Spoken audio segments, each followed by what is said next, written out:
नमस्कार दोस्तों। आज 26 अक्टूबर है और आज द हिंदू में क्या पढ़ें और क्यों पढ़ें को लेके हाजिर हैं हम फिर से। और आज जो सबसे बड़ी न्यूज़ है वो है ऋषि सुनक, है ना। Rishi Sunak becomes Britain's first non white prime minister, है ना।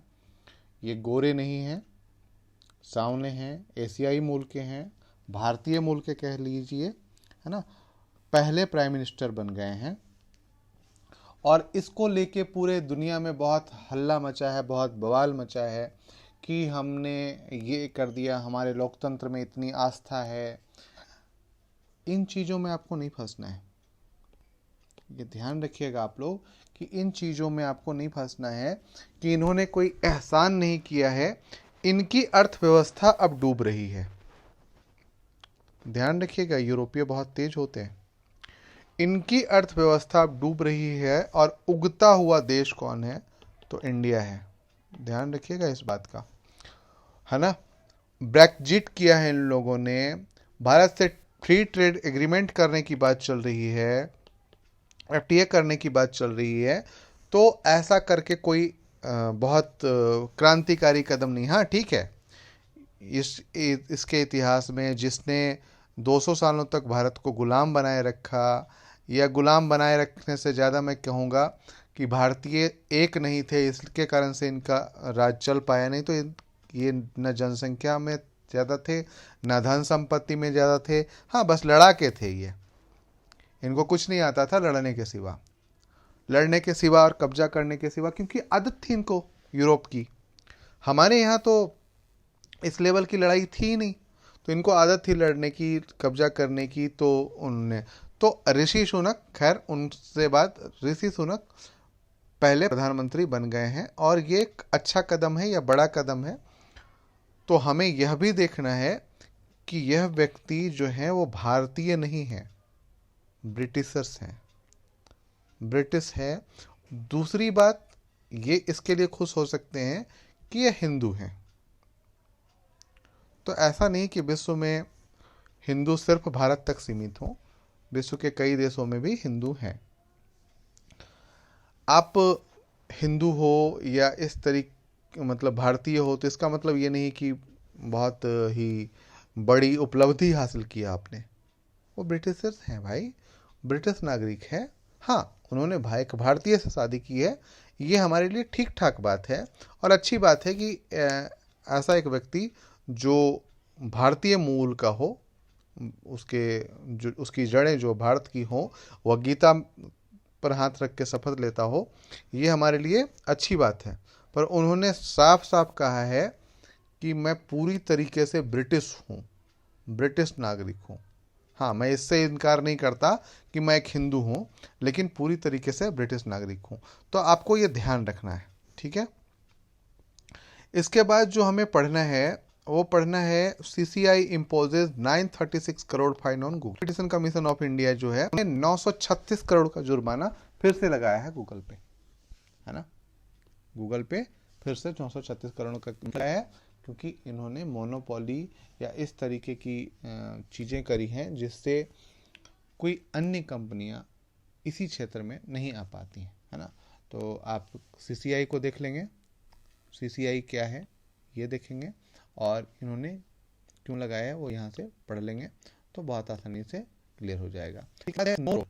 Touch and go for Andhra Pradesh travel reason, है ना। ये बहुत बुरी स्थिति है कि आज़ादी के 75 साल बाद, है ना, आज़ादी के 75 साल बाद हम जो हैं हर जगह सड़क यातायात या सुविधाएं नहीं पहुंचा पाए, है ना। जहां हम गर्व कर रहे हैं कि हमारे मूल का एक व्यक्ति ब्रिटिश प्रधानमंत्री बन गया, जहां हम अंटालिया जैसे घरों पे गर्व करते हैं, जहां पे हमारे 400 500 करोड़ के घर हैं, जहाँ पे सड़कें बहुत हैं, पूर्वांचल एक्सप्रेसवे, मुंबई अहमदाबाद एक्सप्रेसवे, बहुत सारी, वहाँ पे, है ना, इस तरीके की घटना बहुत ही दुखद है और शर्मनाक है ना। तो खैर इसे देख लीजिए।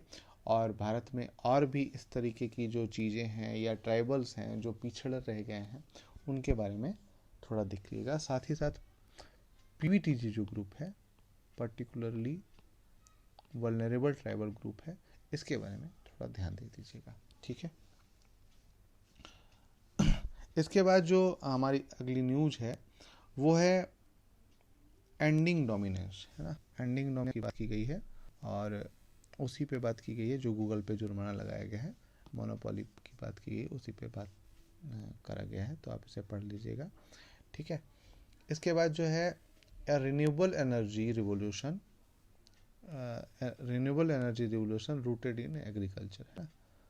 जो नवीकरणीय ऊर्जा क्रांति है उसकी जो जड़ें हैं वो एग्रीकल्चर में छुपी हुई हैं। इसमें बात की गई है कि जैसे हम लोगों ने अभी देखा होगा कि जो धान के जो भूसे होते हैं या धान का जो बाकी बच जाता है उसको हम लोग जला देते थे, जिससे दिल्ली में काफ़ी पॉल्यूशन, प्रदूषण या सांस लेने में बहुत तकलीफ होती थी। उसी को अब एक तरीके से हम क्या कर रहे हैं कि उस पर गैस बना रहे हैं, है ना, गैस बना रहे हैं, और उससे क्या हो रहा है कि हमारा एक तरीके से एनर्जी जनरेट हो रहा है ना, एनर्जी जनरेट हो रहा है। और paddy stubble the biomass by setting fire to prepare fields and crop. तो अब हम क्या कर रहे हैं, कंप्रेस्ड बायोगैस निकाल रहे हैं इससे, किससे, फ्रॉम पैडी स्ट्रॉ से, thus converting agriculture waste into wealth. अब ये क्या कर रहा है, वेस्ट को वेल्थ में बदल दे रहा है ना। जो रद्दी था या कचरा था उसको किस में बदल रहा है, धन में बदल रहा है। तो इसी पे बात की गई है कि हम कैसे इसको बदल सकते हैं और कैसे इस पर काम कर सकते हैं, ठीक है। तो आप इसे पढ़ लीजिए। इसके बाद है ये thorny twist with look alike symbols, है ना। इसके बाद जो टीआरएस का नाम सुना होगा, तेलंगाना राष्ट्रीय समिति, और उसको बदलने की बात करें भारत राष्ट्रीय समिति, है ना। ये एक पैन इंडिया आइडेंटिटी की बात की जा रही है और इसी पे retaining card as its symbol with Election Commission of India however party lock horns with the top election body. मतलब इसी पे बात की जा रही है कि जैसे आपने देखा होगा कि भारतीय जनता पार्टी या कांग्रेस, है ना, मुख्यतः उत्तर भारत की पार्टियां मानी जाती हैं जो पैन इंडिया में, है ना, पैन इंडिया में है। तो उत्तर भारत की पार्टियां मानी जाती हैं। इसी तरीके से एक दक्षिण भारत की पार्टी या कह लें तेलंगाना की पार्टी भारत राष्ट्र समिति को पैन इंडिया के रूप में या पूरे भारत, पूरे इंडिया के लिए एक मतलब इंडिया के लिए कि देश के स्तर पे एक पार्टी बनाने का कार्य करा जा रहा है और उसी पे उसके सिंबल की बात चल रही है, ठीक है। तो उसी पे बात की गई है, आप इसे पढ़ लीजिएगा, ठीक है। इसके बाद जो है cyclone Sitrang kills at least 24 people in Bangladesh, है ना। सीताराम नाम का एक साइक्लोन आया है बांग्लादेश में और इसने जो है काफ़ी लोगों को मार दिया है। पेज नंबर का 12, यहाँ पे जो है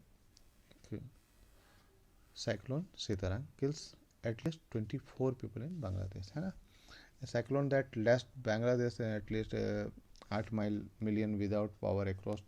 तो आप ये देखें कि हम लोगों ने पहले ही क्लाइमेट चेंज जो है, क्लाइमेट चेंज के कारण हम लोगों ने पहले ही कई बार चेतावनी दे दी है कि जो समुद्र के किनारे वाले क्षेत्र है ना, आप एक बार बांग्लादेश का मैप निकालेंगे तो वो इस तरीके से घिरा हुआ है और ये जो क्षेत्र है गंगा ब्रह्मपुत्र का डेल्टा वाला क्षेत्र, है ना, यहाँ पे बांग्लादेश बसा हुआ है और ये एक ऐसा क्षेत्र है जो एक कॉर्नर बनाता है। यदि समुद्र का जल स्तर बढ़ता है तो ये पूरा क्षेत्र जल प्लावित हो सकता है और इससे पूरा क्षेत्र डूब सकता है।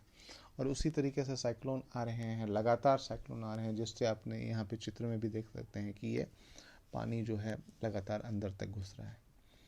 तो इससे क्या होगा कि धीरे धीरे धीरे धीरे बांग्लादेश की जो अर्थव्यवस्था है वो कमज़ोर होगी इससे बहुत सारी दिक्कतें पैदा होंगी। साथ ही साथ भारत को भी समस्या हो सकती है। किन चीज़ों की समस्या हो सकती है? तो संसाधनों की समस्या होती है। संसाधनों की समस्या क्यों हो सकती है? क्योंकि शरणार्थी बढ़ जाएंगे, है ना। जाहिर सी बात है कि यदि बांग्लादेश में बाढ़ आती है या बांग्लादेश में कोई महामारी आती है या बांग्लादेश में कोई मुसीबत आती है तो शरणार्थी कहाँ जाएंगे? सबसे पहला डेस्टिनेशन कहाँ होगा? तो भारत, है ना। आज भी बांग्लादेश पर आरोप लगते रहे हैं कि बांग्लादेशी कई जो हैं वो भारत में कहीं ना कहीं निवास कर रहे हैं, कहीं ना कहीं पहचान बदल के रह रहे हैं, है ना। तो ये चीज़ें हमें देखनी है। इसके बाद है India export to China growing faster than inbound shipment. अब जो है भारत का जो एक्सपोर्ट है ना, वो काफ़ी ग्रोइंग है ना। इनबाउंड शिपमेंट्स जो है काफ़ी ग्रोइंग है और वो धीरे धीरे गैप को कम कर रहा है ना। गैप बहुत बड़ा है अभी, गैप को कम कर रहा है। तो इसी पे बात की गई है। India's trade equation with China has been improving in recent year with outbound shipments rising faster than the import, है ना। आउटबाउंड शिपमेंट मतलब यहाँ से भेजे जान तो निकाल जा रहे हैं, हम निर्यात ज़्यादा कर रहे हैं ना। वो इम्पोर्ट थोड़ा सा वो स्थिर हो गया है, पर जो एक्सपोर्ट है वो काफ़ी बढ़ चुका है ना। इसी पे बात की गई है। तो आप इसमें देख लीजिए, थोड़ा सा डाटा है, आप उसे नोट डाउन कर लीजिए चाहे तो, ठीक है। आज इसके बाद और कुछ नहीं है, तो फिर कल मिलते हैं दोस्तों। क्या और क्यों पढ़ें के साथ साथ। धन्यवाद। और एक ज़रूरी चीज़ कि यदि आप पूरा देखते हैं वीडियो और रोज़ चाहते हैं तो लाइक शेयर सब्सक्राइब ज़रूर कर लें और बेल आइकन दबा लें ताकि आपको नोटिफिकेशन मिल जाए कि हमारा वीडियो आ चुका है। धन्यवाद।